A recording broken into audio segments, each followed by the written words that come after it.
Hello and welcome to Politics Today. I'm Farooq Pitafi. Once again, we are going to talk about politics of Pakistan, which is once again in a very interesting phase.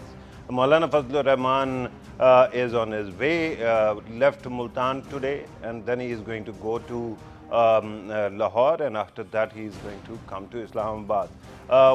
His protest continues, his rally continues. We are going to talk about that as well in a while.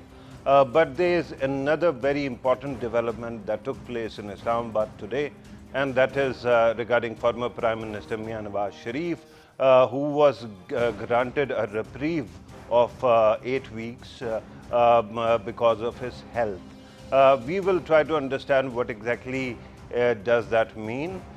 We are going to talk about the judgment as well, and we are going to understand the political ramifications as well, because there are many things that are discussed on television, and somehow it seems that everything leads to politics. In Pakistan and South Asia in general, it is thought that everything is politics. Cricket is politics, economics is politics, religion is politics. Then, of course, when it comes to the legal aspects, they become starting point of politics as well. In order to help us understand these issues, we are joined by a very prominent panel. We are joined by Justice Retired Shakhawar Saab, legal expert. Thank you very much, sir, for being part of the program. Next to him is Javed Siddique Saab, a senior journalist, a regular on this show. Needs no introduction. Thank you very much, sir, for being part of the program. Next to him is Javed Jadoon Saab, again a senior journalist, needs no introduction, and a regular on this show. Thank you very much, sir, for being part of the program as well. Shakhawar Saab, I have to start with you, and I have to ask you, how do you see the judgment? What does it mean in the political context? Is Nawaz Sharif going to get reprieve? Is he going to go abroad for his health reasons as well, or not? Well, this judgment is being analyzed from different angles by the legal fraternity, right, and even by the other factions of society also. This judgment is, I believe, a unique type of a judgment in the judicial history. You can even say that this is a judgment of first instance, because there was no precedents like this which the judgment today arrived, because the Honorable High Court was seized of a petition filed by Mian Nawaz Sharif for suspension of his sentence on the medical grounds, on the health issues. So the Islamabad High Court was supposed to decide the same in accordance with the opinion and the expert view of the medical team which is extending treatment to him. Right. So that is always of vital importance, because whenever there is a case of bail or suspension of sentence on the basis of medical grounds, then the opinion of the doctors is given more importance, right, rather than exercising any discretionary power. Right. So in this case, the medical team also opined that Mian Nawaz Sharif is in a critical condition, and his life could be in danger if he is kept behind the bars or incarceration. Right. But a unique type of decision has been given by the Honorable High Court. You know that they have granted bail after suspending his sentence, right, only for 8 weeks. Right. And they have also put a restriction that after 8 weeks, Mian Nawaz Sharif cannot again invoke the jurisdiction of the High Court for the suspension of sentence of the right, medical grounds. Rather, they gave a lead to Mian Nawaz Sharif that if he wished to extend that 8 weeks time period, right, he may invoke the provisions of Section 401 of the Criminal Procedure Code. CRPC. So the 401 says that if the provincial government, if it is so applied by someone who is convicted and sentenced by any competent court of law for the suspension of sentence or remittance of his sentence or even waiver of the sentence, in other words, he may be given pardon. Right. So Article 401 empowers the provincial government to give such relief. And there is another condition precedent that this could be done even after taking advice and opinion of the judge which has sentenced and convicted the, Right. the And petitioner. when you're talking about province, we are talking about Islamabad, sir? Yes, this is a very, I believe, a very tricky issue. Right. Because in the section 401, there is word provincial government. Right. But when we talk about the case of Al Azizia, in which the Mian Nawaz Sharif has been sentenced and convicted by a court of the accountability, which is under the administrative control of the Islamabad High Court. Right.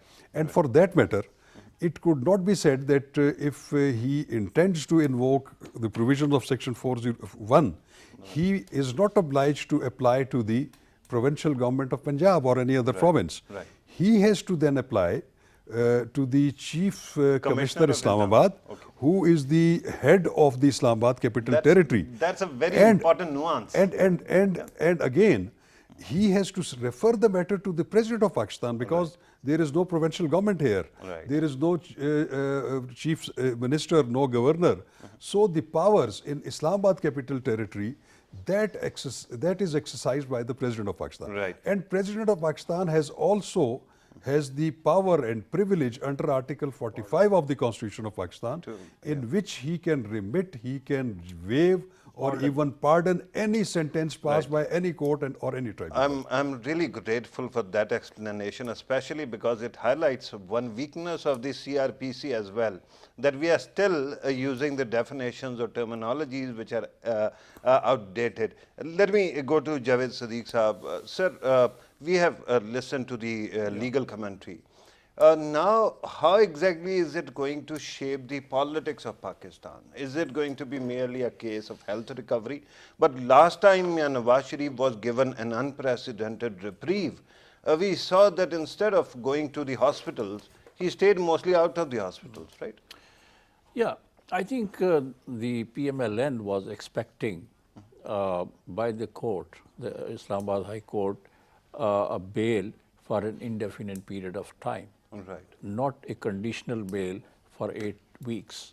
So when the court gave the verdict and these top leadership of the PMLN, including the Secretary General, Mr. Ahsan Iqbal, they came out of the courtroom and they started talking to the media.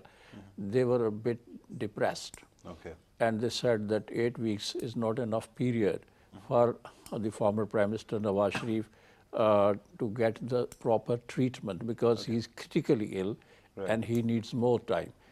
Something about platelets, the platelet Exactly, count and declining. also probably he's suffering from heart attack and some problem with his kidneys and all these things. So there are multiple diseases from which he's suffering as per the statement of their leaders. Right.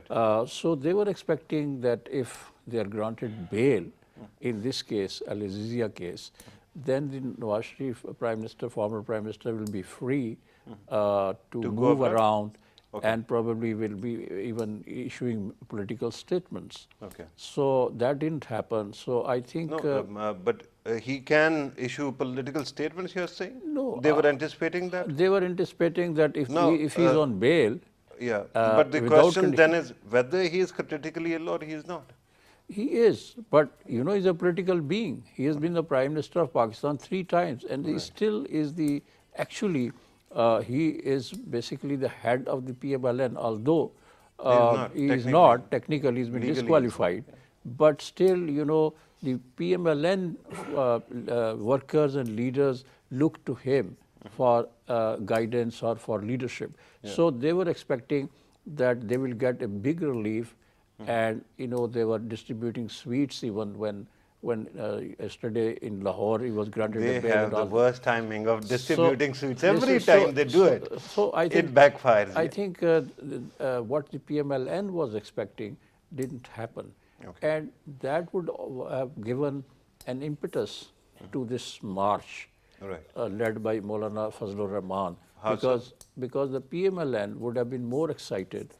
And the workers would have joined this march with full force if this bail had been granted by the court. Right. So the situation is not would not be like this as it was being expected or as it was being portrayed by the media. Right. I understand that Mian Nawaz Sharif's politics must be important to his party and his workers.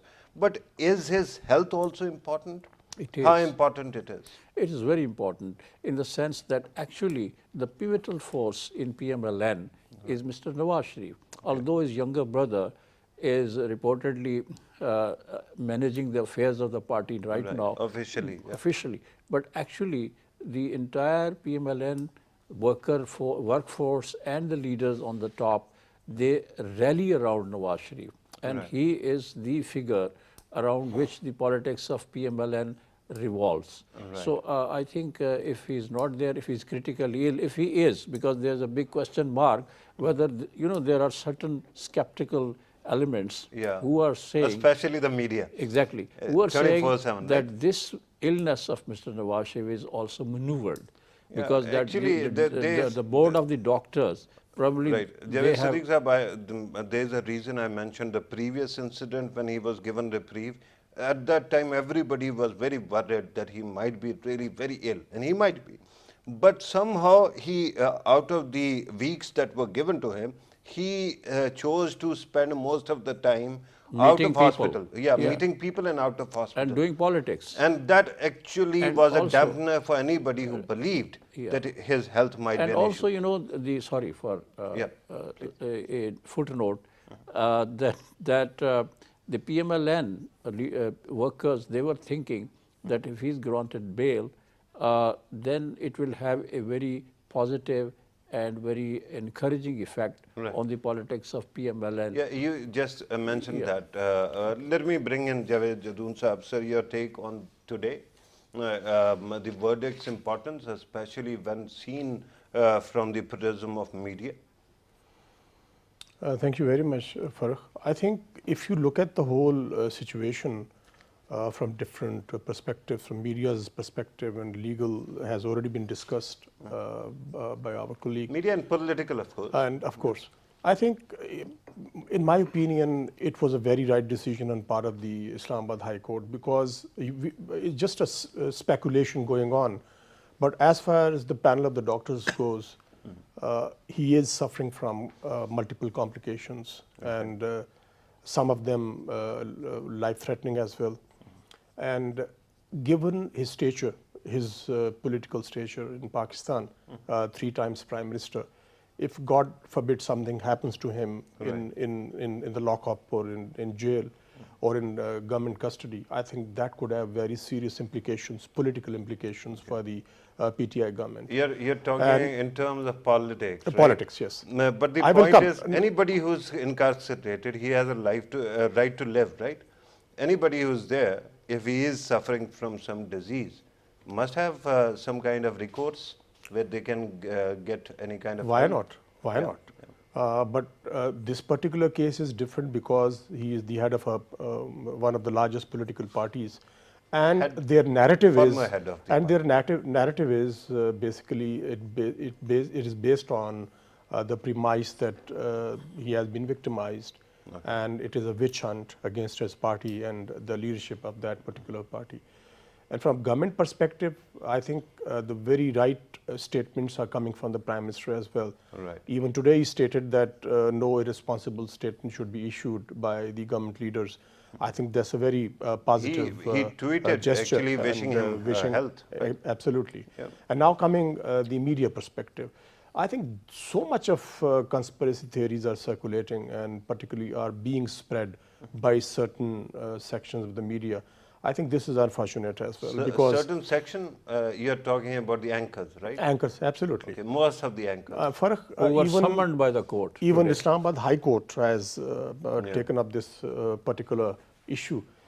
I call it unfortunate because in Pakistani politics, you never know what could happen tomorrow. But even then, I think being speculative to the extent of being obnoxious is not acceptable. Why do we do this? I don't understand that because we need to take things at the face value. And if something different happens tomorrow, we would be in a position to judge that particular situation. Today, as you said, the reprieve was given to the former Prime Minister. And on the basis of a report submitted by the medical panel, the whole medical panel probably was unanimous in their view that his complications are life-threatening. And I think even the limited relief is more than sufficient for the former Prime Minister, because the court has kept the window of opportunity open for Mr. Nawaz Sharif, in the Some sense kind that of, after recourse, 8 weeks right. time period, after lapse of 8 weeks, he could refer the issue of extension to the provincial government, and I think the government And we still have to wait and find out. wait and find out. Where the provincial government is in this And even case. for the right? conspiracy theories are trying to link Maulana's march, the protest march And to Islamabad. I mean, we are going there's to so go many there. things. I have to actually go back to Shah Khawar Sahab, and I have to ask him about one important thing, sir. Linking the media's conspiracy theories with what is happening right now. And I saw a lot of anchors discussing how the medical board might have overstated or misreported the state of affairs when it comes to health. Now, is there no way to actually check the veracity of these statements that have been submitted by the medical board? Can't somebody who is doubting it ask for further investigations?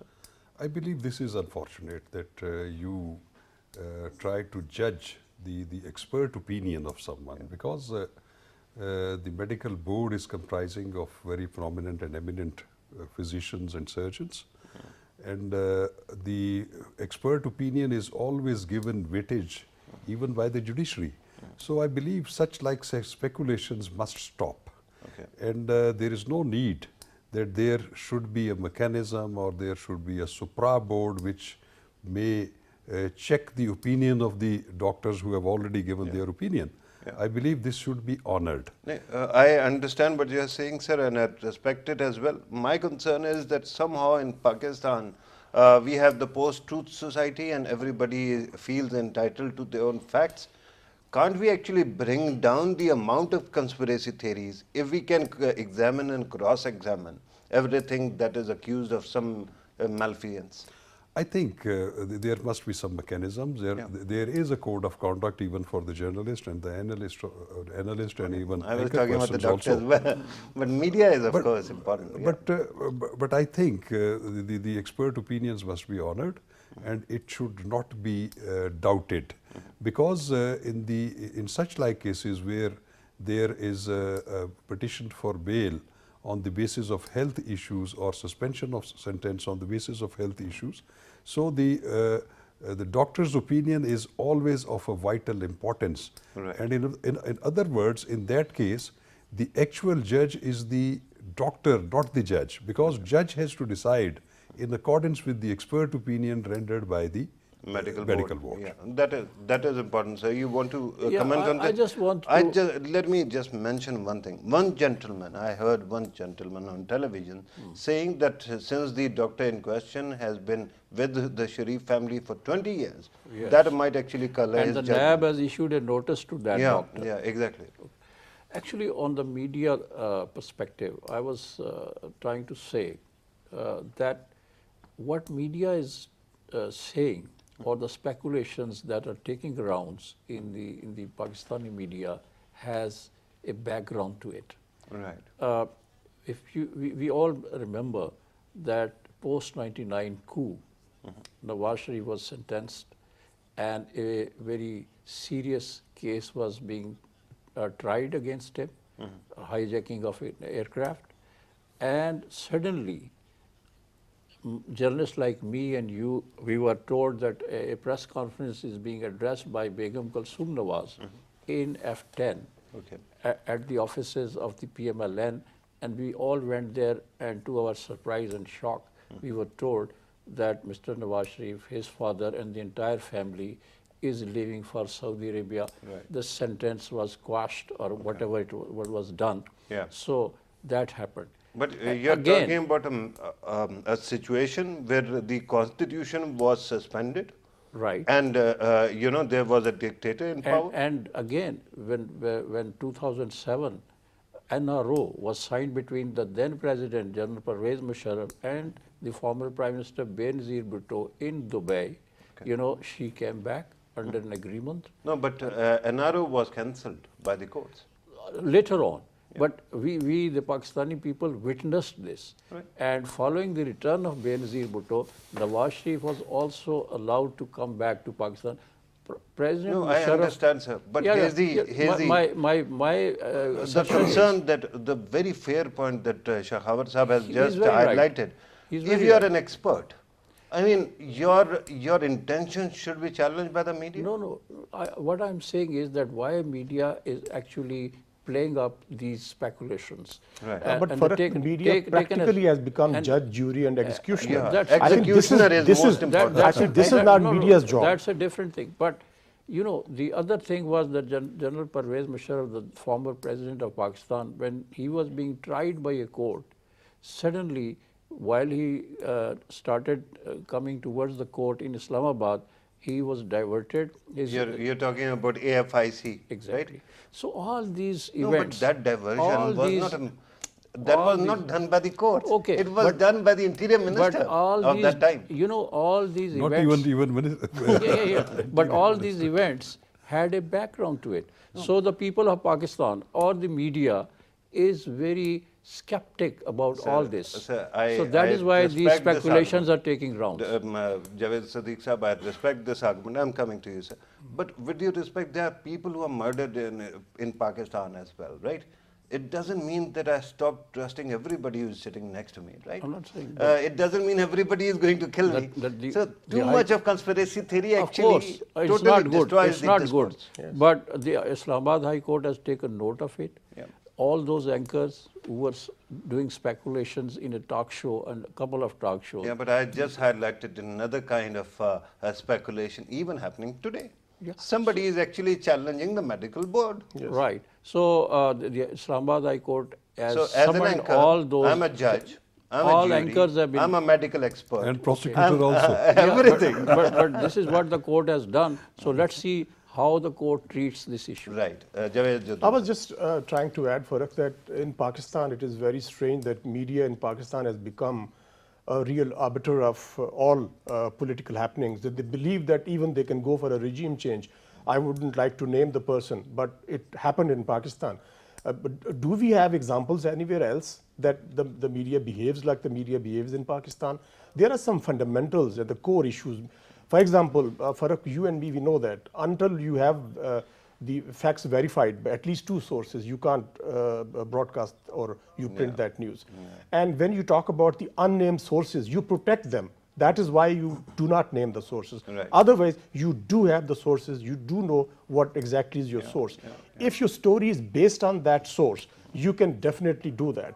But if you are being speculative, you are being philosophical, you are being know-all person, I think you don't see any parallels anywhere in the world. Yeah, And know-it-alls what are I- not good, not right? good. And Dan Rather, a senior journalist and television person, had to step down because he, made a statement during Bush's time that somehow he had come up with an artificial or fake certificate of health. And that's why when it was proven wrong, he had to step aside. It doesn't happen in Pakistan. In Pakistan and- I will accuse anybody of whatever I want, right? And when it is proven wrong, no repercussions for No repercussions. I think that's the very sad part of it.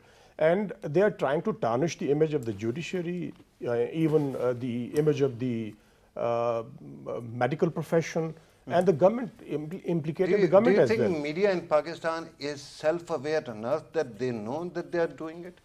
I think they have become a larger than life picture in Pakistan. But now that the court has taken notice of it, let the court decide on this issue. Right. And the PEMRA was reprimanded by the judges today Right. for not doing its duty, and PEMRA has been directed to play its role, which is a legal and constitutional role assigned to it. So, Yeah. so I'm actually not talking in terms of legal aspects.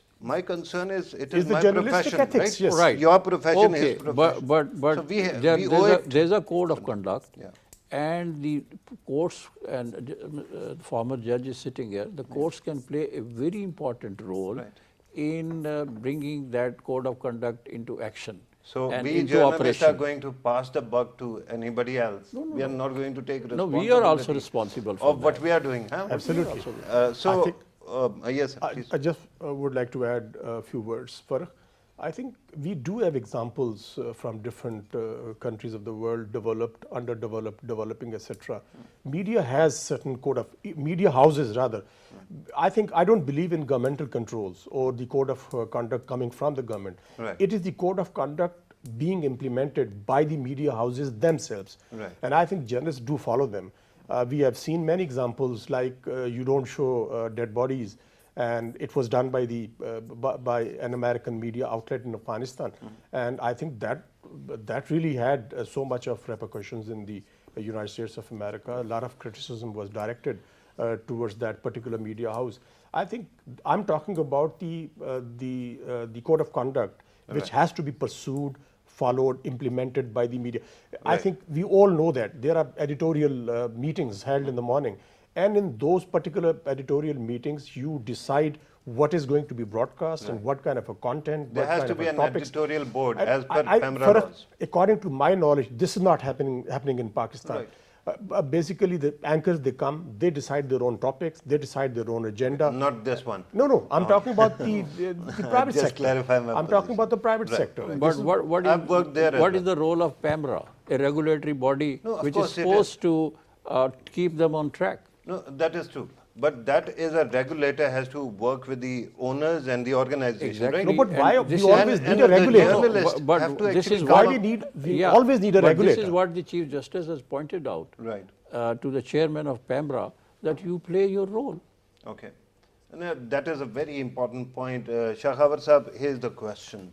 When we are talking about the previous issue, CRPC, and we highlighted, thankfully you highlighted how the word province actually survives in the law, despite the fact that there are places which are not technically provinces, Correct. right? Then we are talking about PEMRA laws, of course, then there are law enforcement issues that rally is going to come to Islamabad. Do you think that we need a serious dialogue in this country about the quality of laws that we have made and how to update them? Of course, as Mr. Javed Siddique pointed out, that PEMRA is the regulator, Right. and it has to regulate all the discipline and activities of the media houses and the licensees who have been granted license by the PEMRA. Then directly the code of conduct of the media houses or even journalistic code of conduct is there. But who has to regulate it and who has to reprimand or penalize anyone who violates it? There must be some parameters, some new laws in which all the stakeholders may be taken into confidence, even the media person, media houses, journalists, and even the association of the newspapers. Right. So there is a need that a new rules, regulations, and laws may be transformed, Right. which may put a full stop on such like Ambiguities? ambiguities and unpleasant situations and deeds committed by the media houses and even anchors. Shahawar Sahab, you and I agree that it should happen. Why is it not happening, sir? I believe that everyone has to reform himself or itself also. Right. First of all, if I am a lawyer, I am under a code of conduct of the Legal Practitioners and Bar Council Act. So this is myself who has to apply that code on me. And I believe the journalists also and the anchors and the analysts and the media houses, they should take this responsibility that what we are delivering and what the masses and the viewers are perceiving from our deeds, Right. either those are misdeeds or good deeds. So I believe there should be individual responsibility also Right. being followed, and collective also. Right.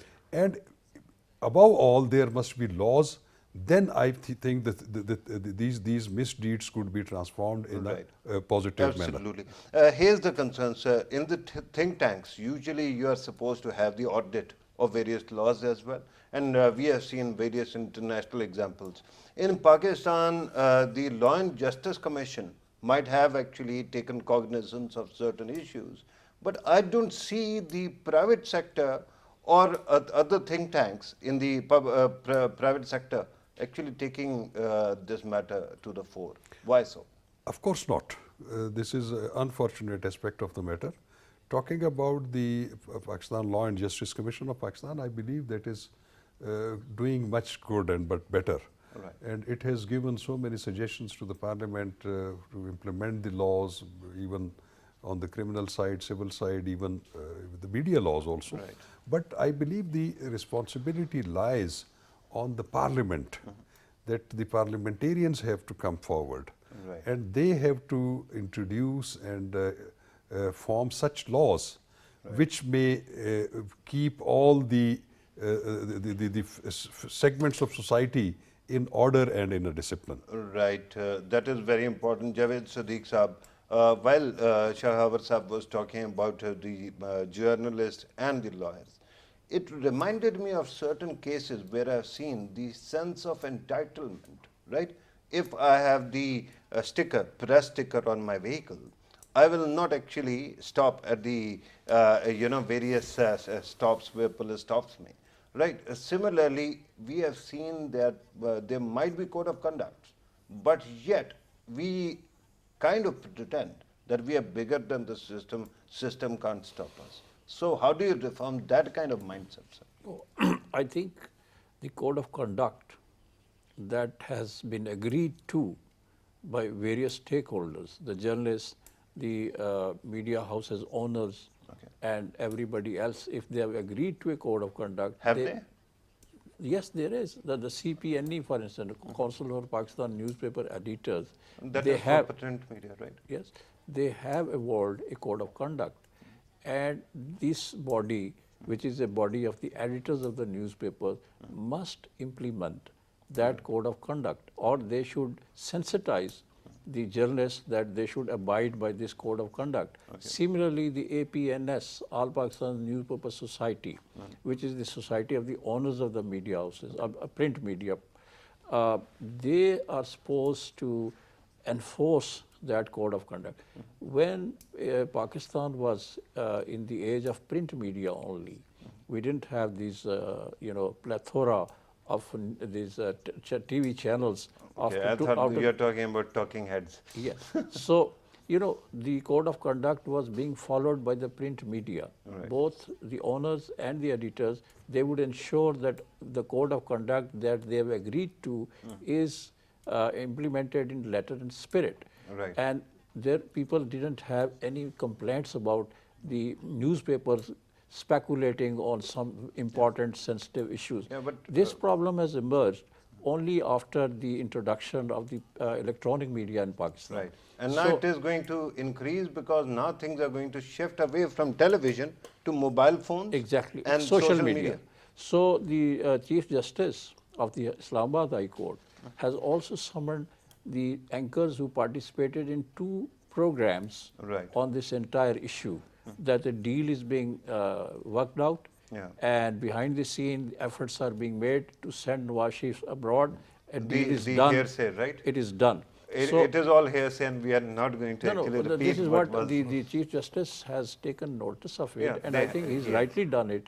And now these anchors have to explain as to why they speculated on such a sensitive matter. Right. And if the court comes out with some kind of reprimand to these media houses and anchors, probably that will put the things in the right track. Right. Javed Jadoon Saab, if you want to add to this, please do. I think, then we have to move on to the Yes, rally. Farrukh, I think this is a classic example of how not to do a reporting. Basically, investigative reporting has become extinct in Pakistan. Nobody is bothered about going for the investigative reporting based on facts and figures and quoting the sources or not quoting the sources. In Pakistani media, people believe that whatever they say on television channels, it will be bought by the people. and the viewers believe that they are very learned people in whatever they are talking about. They have tarnished the image of the whole Pakistani society. They believe that whatever they say must be accepted at every cost. I think that is not the case. Okay. You start doubting every section of the society, and you start casting doubts on every institution. Right. I think that becomes very difficult for the state, for the country, and for the government as well. And what should people look at, and how they can expect media to be more responsible? I would again refer to my argument that more than any other regulator, it is the media house and the people and the journalists themselves that they need to follow some code of conduct. And I think every And media where house to start, sir? Where to start building this code of code? from the media houses, and I From think the when worker side, Farrukh, from media practitioners, media marketing. Farukh, the problem, the major issue is we do not have any training institutions in Pakistan. Because we do everywhere, a couple. I mean, in Karachi, but there I is a think state of the art. few and far in between for not the kind of institutions we would like to have them. Because when you train, while I was talking about journalists, Karachi, let me remind you, PTV has its own academy. and it absolutely, will, absolutely. imparts A state knowledge. institution they do have, but as far as the private media is concerned, the journalists and reporters are recruited directly and handed over the mics and sent into the field for reporting purposes. In many instances, they do not even know how to hold a microphone. Right. They hand over their microphones to the subject, and he starts talking about anything he wants to. I think there are some fundamentals which need to be taught to the Actually, reporters, it to the reminded anchors me as well. of a workshop that was being conducted by international, trainers. When way back when I was in private sector, and there, while training, they kept on saying that journalists have to be responsible. They shouldn't do this, that, or the other thing. And one gentleman stood up and said that while you are telling us, we are journalists and we understand it, but the people who have come from other sectors and become anchors, or for that matter, the marketing side, you have to engage them to actually sensitize them as well, right? Because they keep on asking for some kind of sensationalism. So somebody has to work on these aspects as well. I think absolutely. You have hit the bullseye. In many instances, many cases, those who have been recruited and hired by the media houses, they do not have a journalistic background. Yeah. They do not have a media background. And once they are granted the status of an anchor, he believes that now it is his domain to decide and to indict people. Say whatever. And to indict people as well, Right. and whichever way he wants to. Right. You want to add to this, sir? Yes, I would like to add to Actually, something. yes, adding smile already. Yeah. Because something I recalled, because even everyone knows about his responsibilities towards the code of conduct, even he belongs to any profession. Right. You know that when you are flying in some flight, the crew, they demonstrate the safety measures. And before they demonstrate, they also say that although you must have traveled very frequently, but this is just to remind you and you should be attentive toward the demonstrations and the safety measures. And I believe that there should be a mechanism where all sections of society must be reminded of their code of conduct. Every day in the lobby of their organization, somebody is standing and actually explaining, right? Here, I think a distinction must be made between the print and the electronic media. Right. Because in print media, you have the time, sufficient time, to edit a story and to remove that stuff, Right. which could become a nuisance for the readers, which could create commotions. You're talking about Pakistan as of now, because now internationally, now convergence journalism has actually It intermingled. has, but still, the print media with print television. media has the time at its disposal. I mean, the editor, the gatekeepers, they have the time to think about the stuff they are going to print in the news. Who is going to be a gatekeeper for a television program? But then the question is the electronic media. Okay. There, this discussion has been going on for quite some time that something should be done. But the unfortunate issue is, or the unfortunate part of this whole story is that ultimately the editorial side, even in the electronic media, has gone into the hands of the marketing side, marketing people. And they are deciding the policy of that. Not even, in some cases, That not even channel. marketing, actually the owners. Owners. So would decide that what to channel. do. So today, the louder an anchor speaks, the the more aggressive he is, the more speculative he is, and the more newsy thing and sensational things he brings into the discussion, he is considered to be a very successful anchor. Right. And serious person That's a talking big about concern. serious stuff is not popular. His program doesn't get a good rating, and that's the irony. And there, the owners There are and the so marketing many people. aspects of this that I could have or we could have discussed. I'm told that we have a very shrinking window of time right now. Only a few minutes are left. Javed Jadoon Saab, you can add to what was said. You can talk about media. Perhaps we are going to debate about Maulana's march tomorrow. I think once again, if you look at, you were talking about the role of media and this particular march as well. We have literally forgotten that what kind of a country we are. Pakistan is a moderate state with moderate people and the youth bulge, which comprises about 60 or 65% of Pakistan's population. And in today's globalized world, you must not be seen to be a retrogressive state or retrogressive society. I think media can play a role in this particular direction as well. It can project the true face of the country. But what really do is we project the kind of an image which is a negative image of Pakistan. I'm not saying that nothing wrong is happening in Pakistan. In every country, in every society. Faraq, look at the neighboring country which has India. literally been radicalized and been taken over by the dark forces over there. But the media is not talking about that. There's no media in India. There is no right media now. in India. I think there's no media in the It has gone USA to as sleep. well.